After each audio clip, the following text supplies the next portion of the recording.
இந்த காலை வேளையிலும் தேவனுடைய நாமத்தை உயர்த்த, கனப்படுத்த, மகிமைப்படுத்த நீங்க எழுந்துட்டீங்களா?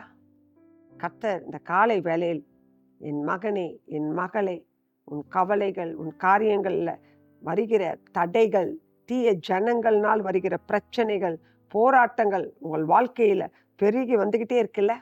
பயப்படாதீங்க. ஆண்டவர் இந்த காலை வேளையில் சொல்கிற ஒரு வார்த்தை, பயப்படாதிருங்க.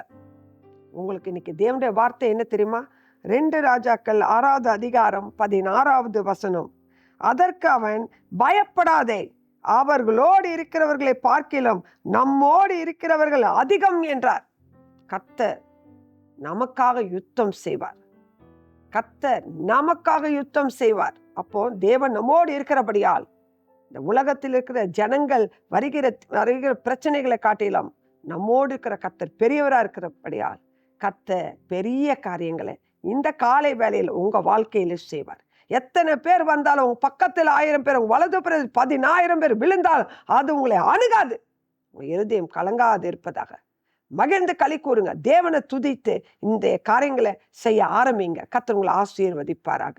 ஆமென்.